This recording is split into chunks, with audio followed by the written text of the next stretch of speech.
We need to address this right off the bat, okay? Reddit, Vaush yawns, his partner comes in to offer coffee shortly after. MF works 3 hours a day and still yawns. True. Relationship seems pretty cute. I remember when Vaush chastised Vermin on stream for interrupting the stream for random shit like in the Blue Yeti days. Not the same at all. Important note on this, okay? Back when I lived with Vermin in that place, it was a studio apartment, okay? We were in the same damn room. You have any idea how stressful it is streaming when you're in the same room as another person? As a civilian? I don't want any undue growth attributed to me, all right? If my beautiful partner occupied the same room as me while I streamed, I'd be tweaking the fuck out. There's nothing to do with the other person. Hello, love. Oh, yeah, like that would be a good arrangement for you, too. Wah! Wah! Wah! And you're trying to enjoy... Yeah, they just said they'd kill me. Hey, I want that marked down, okay? If I go missing... If I ever don't stream on a day I said I'd stream, now you know. I want it known. I'm so tired. I slept so bad. It's so embarrassing to sleep badly. He is the easiest job in the world. Yeah, but what if I still don't sleep that good? I know you want to cover all the bad news, but I'm starting HRT next week, so really it cancels all out in my opinion. Shit's fire. Oh, fuck, Kizawada, you mean you're going to be more emotional in the coming weeks? Jesus Christ. Shit I have to put up with. Congratulations. Can I do HRT as a cis man to get rid of my leg hair? Does HRT make you less hairy? Or is that always like an electrolysis thing? No, yes, no, maybe, I don't know. Can you repeat the question? You're not the boss of me now? You're not the boss of me now? You're not the boss of me now and you're not so big? Type shit. That was a good show. Yes, it does. No, it doesn't. Okay, great. No, you're all being very helpful. I appreciate that. Thank you. Makes your hair grow thinner and less dense? The answer is a resounding maybe. I don't want to pluck it because it hurts a lot. Can't you do electrolysis? Or can't your superior Canadian healthcare get you like, I don't know, laser? You can still get laser as a cis man. Yeah, I knew a guy back in high school, Iranian, and he had the hairiest back of any man I'd ever seen. Dude was like a bear. Very, very, very, I mean, just like, it's crazy, you know? Honestly, he looked great. He did laser it down a little bit, though. You know, thin it out, which I understand. Electrolysis is incredibly painful, Mao. Yeah, but like, you know, you probably deserve it, right? Like, you've probably done some fucked up stuff that you deserve. Like, you were probably mean to a waiter once. Okay, hold on. If you're delivering me a cat, deliver me a cat. I hear warbling over there. I hear wah. What are you doing? What are you doing? Why are you going wah? Why are you going wah? You can't scratch up my shirt. It's too durable. All you would do is help break it in. You'd be doing me a favor. Wow, wow, wow, wow, wow, wow, wow, wow.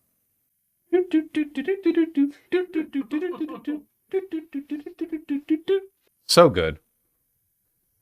I get intense joy when men try plucking their eyebrows and realize what their actual pain tolerance is. Oh yeah, men are like a huge bit. Women will be like, oh, just thread your eyebrows. And guys will be like, can't be that hard. No, it's true, it's true.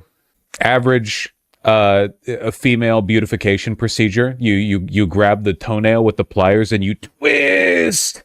Average male beautification procedure, like 8-in-1 shampoo. Shampoo, conditioner, car oil, you know. Exfoliator, beauty is pain. That is true. That is true. Putin recently called Israel a second Russia or something. That's so funny. They cooperate a lot, joint weapons program, despite this angering the U.S., but the U.S. never does anything about it. You'd think this would position Zelenskyy a little bit differently, considering the fact that Zelenskyy condemned Iran, you know? Like, he has to understand that Israel is Russia and Russia is Israel, and both are America. Did you see Mehdi's tweet that caused a lib meltdown? Where Mehdi Hasan said that Zelenskyy should be considerate of the fact that America is doing Russia shit and that Iran's doing Ukraine shit right now. Can somebody find me that tweet? Yeah, people got real mad over this one. Zelenskyy said, unfortunate the UN Security Council has once again failed to demonstrate effectiveness and act decisively in the face of such a global threat as the Iranian regime's blockade of the Strait of Hormuz. No one should be allowed to block such globally significant sea lanes or undermine the security of dozens of nations. And Mehdi Hasan said, it's astonishing that you, a world leader who many respected for standing up to an illegal attack in your country, now support an illegal attack in another country. It completely kills your credibility. This is just factually true. Like, it's, again, my problem with liberals is that they're not liberal. If you believe in a liberal rules-based world order, you have to acknowledge that objectively, Israel and America are acting in violation of international law. That's not like, there's no room for argument here. It's not like a lefty thing or whatever. The rules you set up forbid this. And yet, here it is happening, you know? Like, you can't argue that you're fighting for liberalism when you support Russia-style mob aggression tactics on militarily inferior nations. You cry about it afterwards. He's not wrong, but isn't the motive obvious? Yeah, but like, keep in mind, okay? Israel, in a sort of geopolitical sense, began this war as a pariah state. They will end this war as a double, triple, super duper pariah state, okay? Children will be raised the world around on the evils of Israel, okay? 6-year-olds in every city from China to Russia to the southernmost tip of Chile are going to be taught in 6th grade about all of this, okay? The world will hate Israel for the rest of our lifetimes. There's no getting away from this, all right? America was their last real foreign bulwark that mattered anyway. I'm not talking about like India or whatever. And even we're shifting rapidly against them. Ukraine should understand which way the wind is blowing, and Zelenskyy should not support like Russia-style mob tactics. It's not like Israel cares about Ukraine, by the way. Why does every country have to swear fealty to Israel? They're the most ungrateful, selfish pieces of shit in the world. They never, ever, ever support anyone other than Israel has never done anything for anybody. When do we give them weapons and accolades and UN defense. We support them in the Security Council. We block them and they do nothing. They do nothing for anyone. Israel went out of their way recently to say that if we invaded Iran with boots on the ground, they wouldn't help us. Wow, thanks. You got us into this fucking war. You literally, Netanyahu went to the fucking war room and lied to Trump to pitch him into this war. And then you're like, oh, we're not going to die. Only the unchosen people get to die in this one, huh? Fuck these people. Did they even say thank you? They literally never do.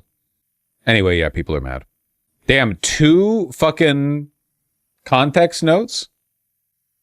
It is ironic that Mehdi Hasan is complaining about words being put in his mouth when he's doing that with Zelenskyy. Disingenuous bad faith editor's notes. Fucking liberals. Meanwhile, Schumer keeps being the best Israeli senator. In key Senate races, Schumer willing to help candidates who want him gone. Oh yeah, Chuck Schumer, in a massive cuck move on his part, had to bitterly support his second favorite candidate, McMorrow, in the Michigan Senate race, but he's doing it quietly because Schumer is so unpopular that his public support would only hurt McMorrow. Why does he like Stevens more? More Zionist. Schumer will reliably support the most servile to Israel candidate in a race. Why doesn't Chuck just go live in Israel? Because you need forward agents in America. I'm sorry, man. If you don't want, like, I understand this is kind of a fraught topic, but Schumer outright saying as Senate Minority Leader that his job is to keep Democrats pro-Israeli. Can you find me where in the job description for Senate Minority Leader that is? You are an American senator. What the fuck are you talking about? Again, we really need more like McCarthyism, but direct in the other direction. It is insane how many so-called American politicians will openly say their priority is defending Israel. Fucking Randy Fine, Lindsey Graham. There are a bunch of them.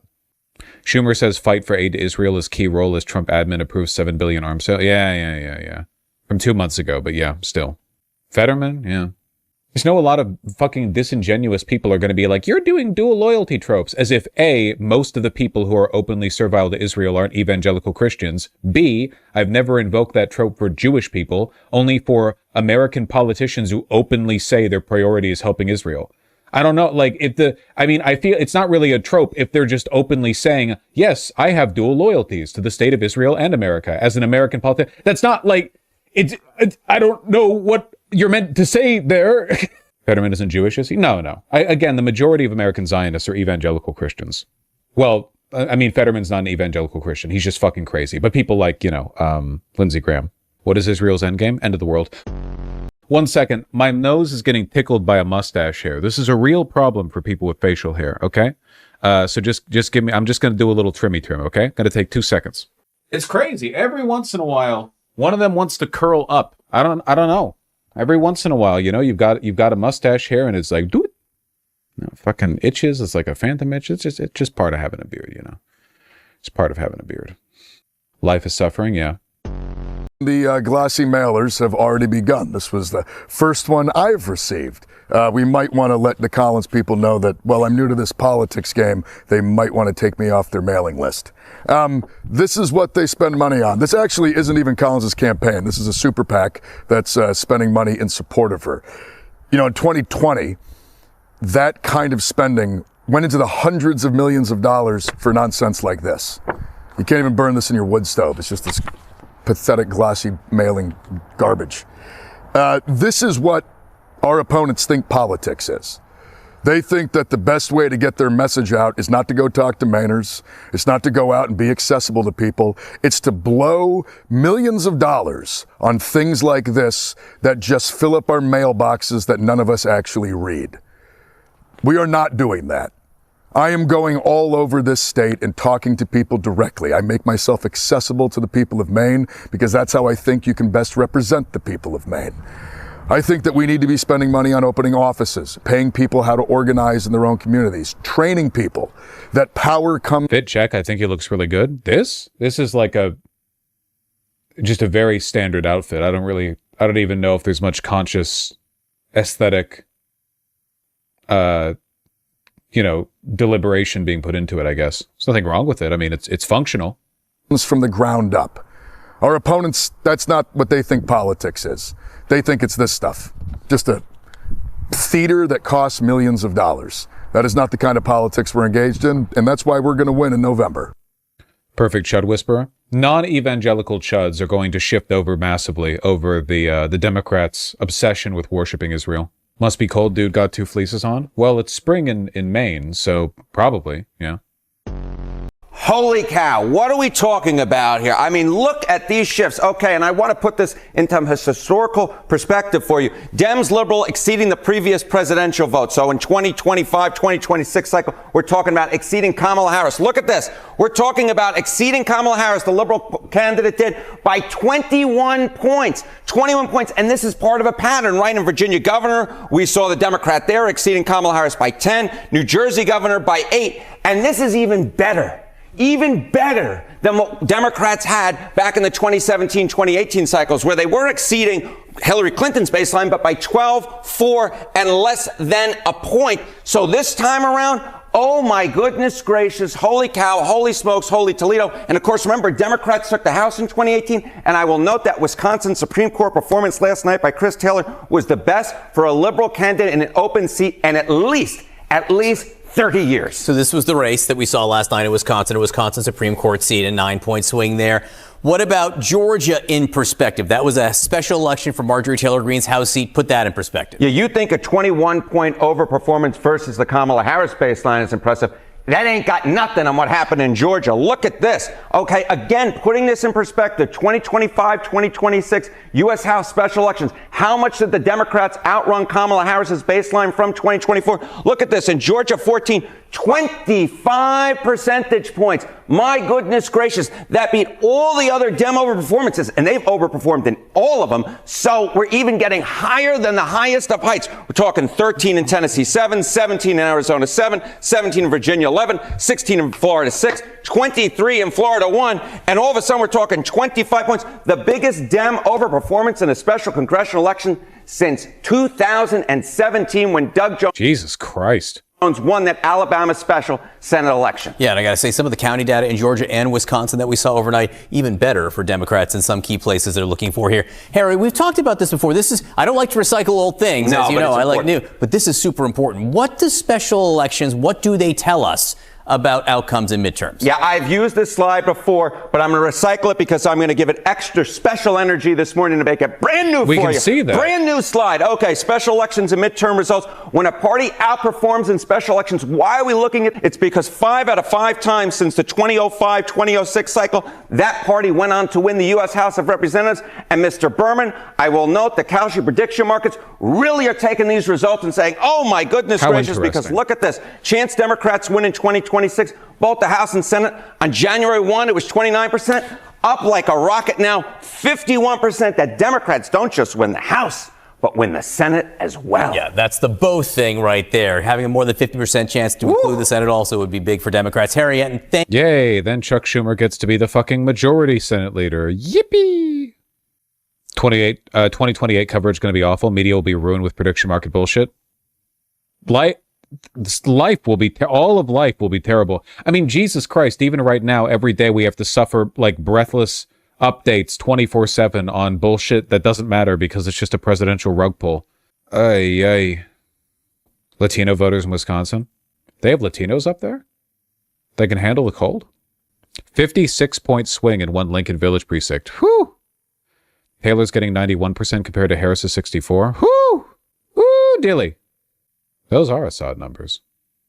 Is there a mechanism to remove Chuck Schumer's grip besides removing the Electoral College? The Electoral College has nothing to do with Chuck Schumer being a Democratic Senate leader. All they would have to do is vote for a new Senate leader for the Democrats. They would just have to vote for a new one. But they don't want to. Democrats don't want to because they secretly agree with him. He's just their front man. Even Hitler didn't really do this. It depends on the stage of the war. In terms of open shamelessness, though, I do like what I said the other day, which is that when the Red Cross visited the death camps the Nazis were building, the Nazis made an effort to lie about the nature of the death camps. The Red Cross reported inaccurately on what they contained, in part because some of the people in the Red Cross were sympathetic to Germany, and in part because the Nazis lied and gave them a guided tour. But the equivalent with Israel would be like if the Red Cross visited in Israel, just like shot them. like the Red Cross landed in Germany and the Nazis just shot up their cars while they were heading over to Auschwitz-Birkenau or something, you know? Israel doesn't even pretend to be the good guy because they don't need to. Because they have Western media protecting them. American, British, German media, all in lockstep, you know, arms extended, you know, hand out, hiling together to defend Israel. Whereas Hitler didn't have that, you know. Back in the 1930s, Hitler didn't have the complete, uniform, unambiguous, unchallenged acceptance of the entire Western media sphere. There were far more people in America, Britain, so on, critical of Hitler in the 30s than there are now today of Israel. So they don't, you know, there's not much external pressure directing them to, you know, to keep it in their pants, basically. Israel gets to be a lot more openly evil. Israel literally bombed Red Crescent medics and World Central Kitchen workers. Oh yeah, openly, like very deliberately, very openly. Didn't even bother really covering it up or lying about it. You know, all just a big joke. For the people living in the U.S., what justification does your Chud friend/family give for attacking Iran in the first place? Either complete worship of Donald Trump or complete worship of Israel or just a general appreciation of death. It's one of those three. Your segments on Catholicism over the past year got me to check out a local parish and ultimately get confirmed. I do a lot more IRL stuff now and even met a girl. Nice! Well, no premarital sex, you. Look, I remain a Reddit atheist, but like right now, the end of the world threat is coming from the evangelicals. So I'm, you know, I guess when we're done with that, I'll get around to you. It's my, you know, it's sort of like I have to pick my battles, you know. Yeah, no hanky-panky, okay? And none of that only anal stuff, okay? You people, you need, if you're taking it seriously, you're not fooling nobody. Come on. No soaking? That's Mormon. Oh yeah, I saw this one. A future we're headed towards. Nobody say based. Somebody tried to kill a city councilor who voted for a data center. Shots fired at Indianapolis councilman's home, and they left a note saying no data center. Everyone say cringe right now. Very healthy democracy. Look, I've said many, many times that this is the future that we're headed towards when the citizenry doesn't believe their perspectives and wishes are represented in local government. You know, city councilmen, just like representatives at the state and national level, are pathetically beholden to corporate interests. You know, I mean, especially at the local level, oftentimes all it takes is the weakest pitch from a company to sway these people. You know, when people stop believing in democracy and stop believing that voting is capable of like meaningfully affecting the outcomes of, you know, they want, they're going to get radicalized. Well, the replies to this make for a good block list. Attempted murder is bad, actually. Bluesky, am I right? My hometown approved a data center under NDA, and now we're being asked to ration our own water usage. I'm sure the people of that town really, really, really wanted that. Really appreciated it, you know? I agree with that, but it's only for the goobers with guns. Yeah, but in America, everyone has guns, so pretty much applies to, you know, across the board. The Illinois council member voted unanimously. Council voted unanimously on the data center after hours of voters telling them no. Yeah, that's pretty much the story with every data center, yeah. They hold it for public opinion, and then 50,000 people climb in, and they're like, please don't do this, and then they all vote to do it anyway because of some back-end dealing with the people building the data center. It's like, again, like what democracy, right? What relationship is there between who you vote for and the outcome? At least if the local government was openly autocratic, people would have the ability to correctly identify the nature of the relationship between them and the people in power. But with the veneer of a democracy, you don't even have that. A veneer changes the appearance of a cabinet, but not its structure. You know, it's not even a millimeter deep. Breaking Points did a video about how half of all AI data centers are delayed or won't open at all because of the lack of imports. Yeah, kind of like how a lot of the AI companies have been making deals that are going to fall through because it's no longer possible to source the materials that they've like preemptively made bets on, you know, or bids on. It's all fake. It's all fake. I am interested in that video though. How recent is that? Breaking Points. I want to see that. Bada-bee-bum. Bada-ba-bum, bada-dee-da-da-dee-dum. Breaking Points posts quite a bit.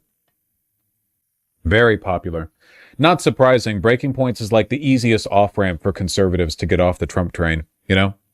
How can they take Saagar seriously? I'm really sorry, but like, I despise Saagar, but he's still more honest about everything going on with Iran and Israel than like every Democrat, basically. It's so bad, dude. Even again, we live in a country that is so disingenuous on this specific issue that Tucker Carlson is one of the only journalists. Tucker Carlson, the biggest fucking liar in the world, the most openly snakish, disingenuous piece of shit, and he's still somehow one of the only people, even coming close, can't talk at all, to telling the truth on Israel and Iran, even if, of course, he's signaling anti-Semitism. I mean, it's obvious who he panders to, but, you know. Is Tucker smart or retarded? He's very smart. He's occasionally based. He's an opportunist, like a lot of them, like all of them. What is this? Dan Bilzerian standing by his assertion his opponent for a seat in Congress is a, quote, fat Jew. Okay. You called your opponent this fat Jew. So he's not from Israel, but you called a guy in Florida this fat Jew. How is that not anti-Semitic? Well, he's a Jewish supremacist, and he puts Israel before America, and I think that, he should be tried for treason. This fat Jew. 2028 is going to be this guy versus a Chuck Schumer type. And America isn't going to be right. It's going to be Dems running Randy Fine versus Republicans running the, Grand Wizard of the Ku Klux Klan. Don't fall for it. He's not anti-Zionist. No. Dan Bilzerian? No, he's not anti-Zionist at all. He just wants the child rape and murder to be done by Goyim rather than Jews. Is anti-Semitic. Yes. Dan. I mean, that's what you say, but how about every single time that's what I know. I don't say it. I know he literally talks about how Muslims are lower than dogs. Calling someone a fat Jew is low-key anti-Semitic, though? Really? I agree. Yeah, no, it's very low-key anti-Semitic. No, that's true. I didn't think about it that way, yeah. Anyone getting slight racist vibes off this guy shouting the N-word? So is that Islamophobic? Yes. Yes, it is. And that wouldn't be, that's not appropriate for him to say either. If he had said that. But he does all the time. And he tweets that. And he's a senator. Yes, and he's Islamophobic, yeah. Are you anti-Semitic? No, I'm not anti-Semitic. I think that, that's kind of a made-up term. I think the Palestinians is it a made-up term? Yes, because if you look at what a Semite was is... Was Hitler anti-Semitic? What's that? Was Hitler anti-Semitic? Like I said, it's the term is focused solely on Jews, but actual Semites are the Arabs, and This is the same as saying homophobia is not real because you're not afraid of gays, you just hate them. It's a meaningless semantic argument. I hope none of you are dumb enough to fall for this kind of wordplay.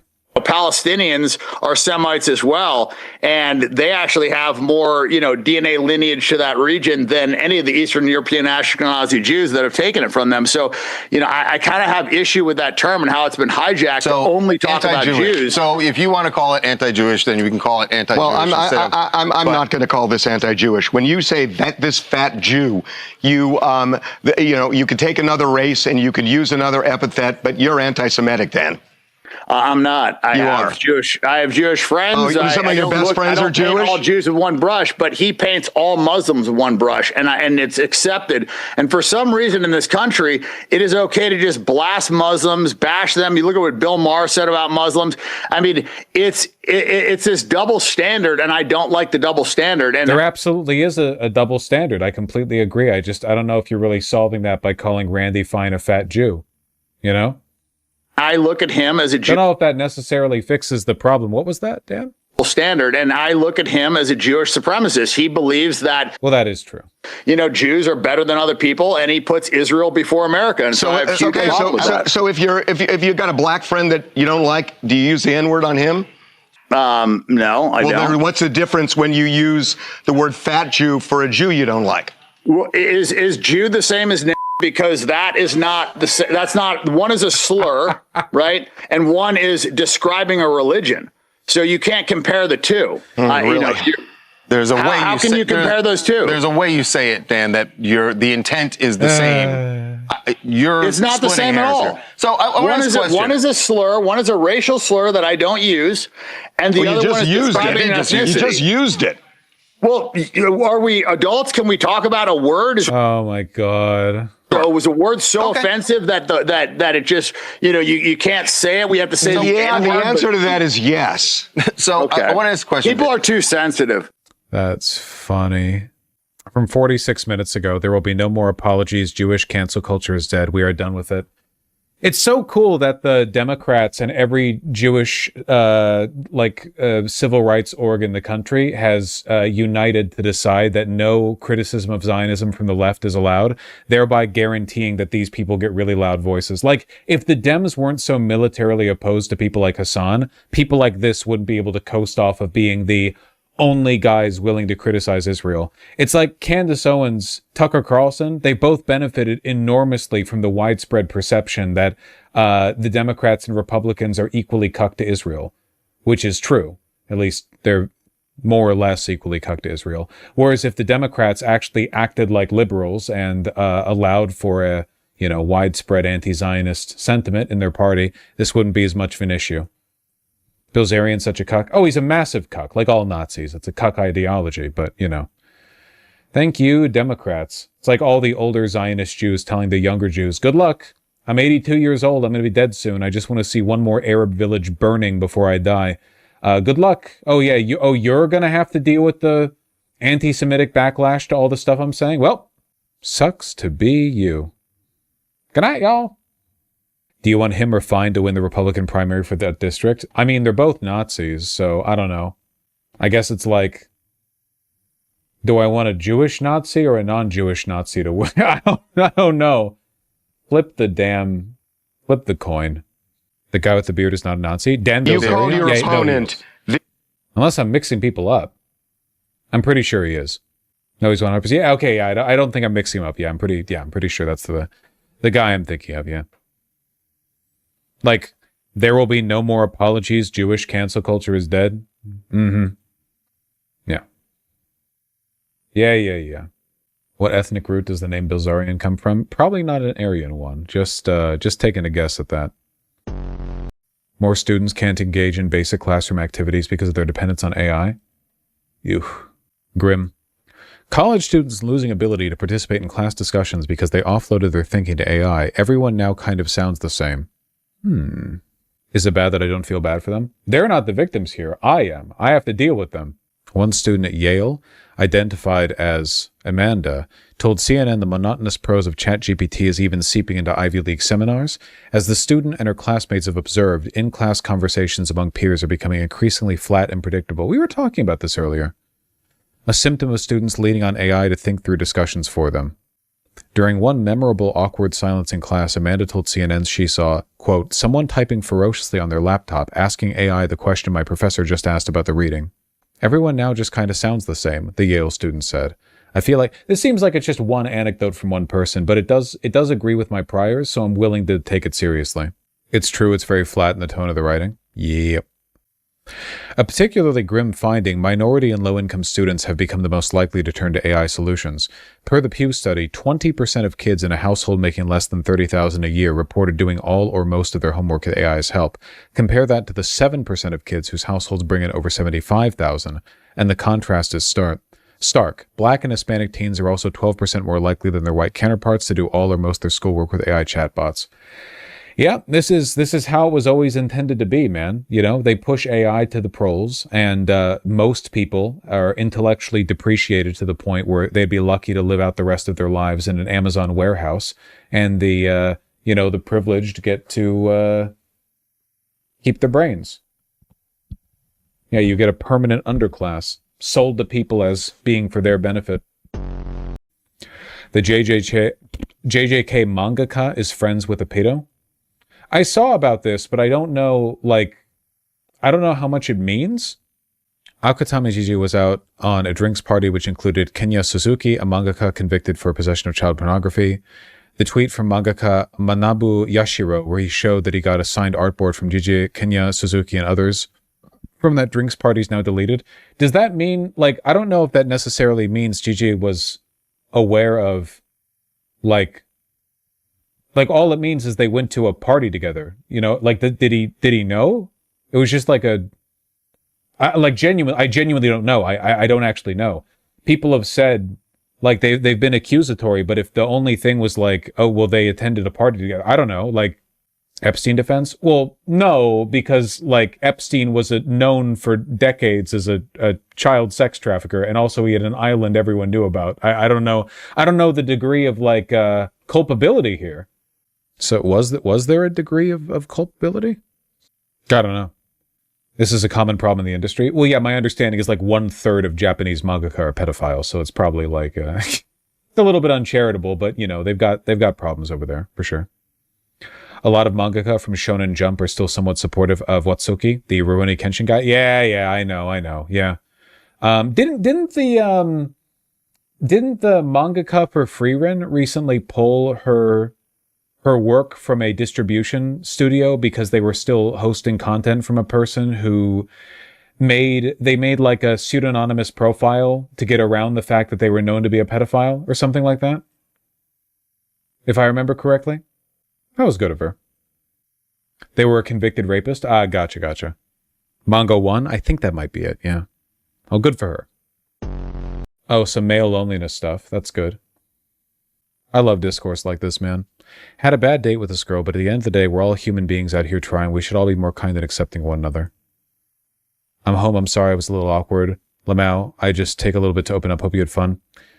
I enjoyed meeting you, and I hope you don't take it personal. Didn't feel an attraction or connection, but you're a kind girl, and I know you'll find the right person for you at the right time. I could tell you were taking some things to heart. I really think you should do some internal work to strengthen yourself here. Hell, I have flaws, and I'm working hard. I assume this is a bait post. Working hard every day to improve my self-love and confidence. I'm always here for you, and I mean that shit, because life is short. You'll always have a friend in me. Never ever feel alone. Dead ass. Thank you for coming out, and it's got to be a bait post. It's still funny. I like the discourse more than the original post. Ending on dead ass is crazy work. Yeah. Lonely men often bait. I'm dumb. Why is it a bait post? Well, I mean, I don't know. It just seems framed like one. You know, it's framed to incite discourse so that people can quote tweet it and go, man. Just a feel. Still think it's funny. Very Reddit coded. That's true. Not gonna lie though, I'm friends with a lot of women and straight guys are like this. Yeah, probably. I mean, yeah, definitely. Yeah. Wait, what's wrong with what the guy said though? You mean in the Twitter post? It just came across as overly committal and presumptuous, you know? As a general rule, if you have an awkward date with somebody, you shouldn't follow it up by saying, you know, you're clearly going through some stuff, but just know I'm always here for you. You know, it's okay. It's a bit overcommitted, you know? Gotta be a little more chill. Not evil, though, just awkward? No, it wasn't evil. I didn't say it was evil. Being awkward isn't evil. It's just, you know, communication is a skill. Yee. Alien. This cat does look evil, yeah. Going back to your point about Bluesky, liberal bots and K-Hive ops have taken it over. Yeah, it fucking sucks there. They jump down my throat every time I mildly criticize a Democrat. No, the Bluesky turned into a liberal cesspit almost immediately, because Bluesky is made up of the people who are both too left-wing to enjoy the kind of place that Twitter has become, but also too sensitive to enjoy the murk anyway. So you're pre-selecting for very online, very sensitive people who can't stand Republicans, and oftentimes that's going to be like insufferable liberals, you know? Because they don't like shit posting the way that lefties tend to. What's the personal animosity between you and Hasan? I really don't have any personal animosity towards him. I've disagreed with some of his takes, and Hasan is socially incentivized to not positively engage with me because a lot of his community and moderator team don't like me. He might personally dislike me. I don't know. I can't read the man's mind. But there's really not much of a like actual beef. There's not any interesting drama there, I don't think. You know, I by and large, we agree on the major points, and that's what matters to me, you know. Everyone take care. Have yourselves a wonderful day. And can see my hair is still kind of like wet looking from the thingamajig. Everyone take care, and I will see you guys tomorrow. Bye-bye.